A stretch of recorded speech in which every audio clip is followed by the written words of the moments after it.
Good morning, class. Today we are going to start with the next chapter, that is circles. And that chapter is chapter number 10 from your NCERT book. So, starting with the defines, the first define that we have is circle. Before starting chapter circle, we must know what is a circle. So, circle is a collection of all the points which are at a fixed distance from a fixed point. Suppose I have these points and they are at a fixed distance from this point O.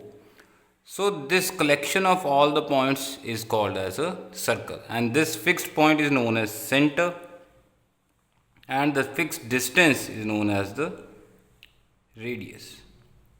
The second define is arc, part of a circumference or boundary of a circle. If I have 2 points on the circle, so this part of a circle, or we can say the upper part, is known as arc of the circle. This is known as minor arc, and this is known as major arc. The third is chord of a circle, a line segment joining 2 points on the circle. If I have 2 points, say P and Q, if I join them, so this line segment is known as the chord of the circle. Next is segment of a circle, area between the chord and corresponding arc. Means if I have this chord and this corresponding arc, the area between these two, this area that I am shading, is known as segment. The question arises, this is a chord and this is also arc, so this area is also known as segment. The difference is this is known as minor segment and this is known as major segment.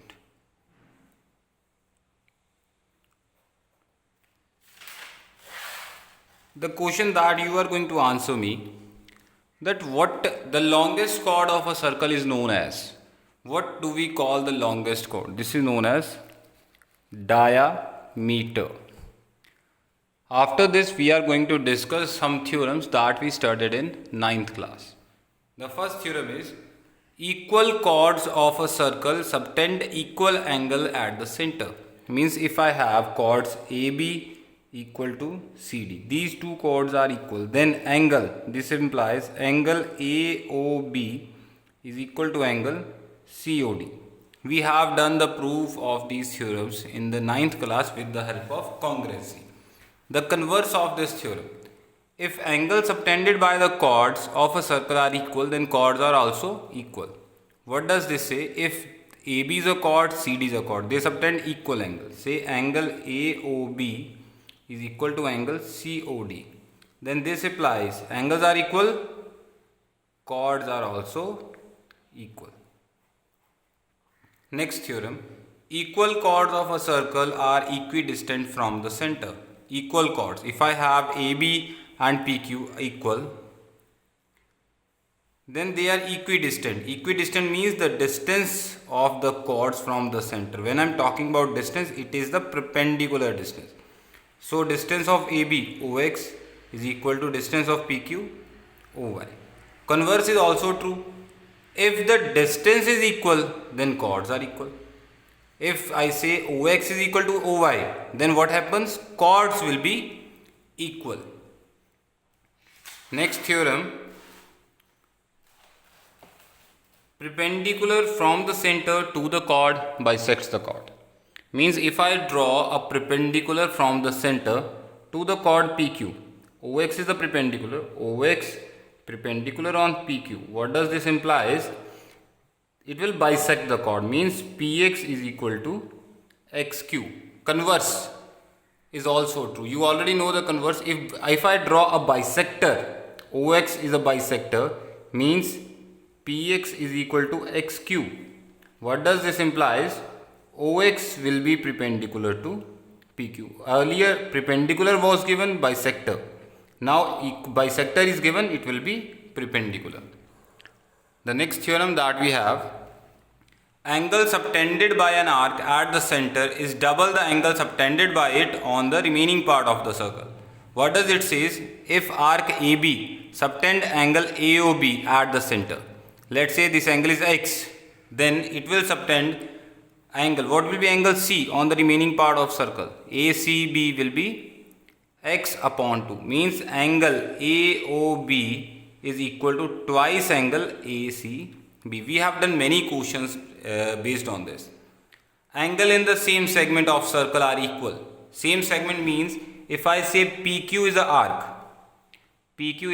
and it is subtending two angles, angle R and angle S on the same segment, means it is above the arc PQ, then these two angles PRQ is equal to angle PSQ. Next theorem, angles in the semicircle, or we can say diameter makes angle 90 degree. If AB is the diameter, the angle made by it, angle ACB is equal to 90 degree. This we have studied in 9th class. A very important result that we studied in 9th class is opposite angles of cyclic quadrilaterals are supplementary. If I say cyclic quadrilateral, what it is? A quadrilateral whose four vertex lies on the circle. Then opposite angles, angle P plus angle R, they are supplementary, means their sum is 180, and angle S plus angle Q is equal to 180. Converse is also there. If quadrilateral is cyclic, then angle sum is 180. If angle sum is 180, opposite angles, then it is a cyclic quadrilateral, means if I have a quadrilateral A, B, C and D, the sum of the opposite angles is 180. Means if angle B plus D is equal to 180 and angle A plus C is 180, then ABCD is a cyclic quadrilateral. This was it with the theorems that we have studied in 9th class. Now coming to a question. As you can see the figure, this angle is 140. You have to find angle Q. You can do it orally also. Angle Q is made by this arc PR. Can you tell me the angle made by this arc on the center? Means this angle. Total angle is 360. So this angle will be 220 degree.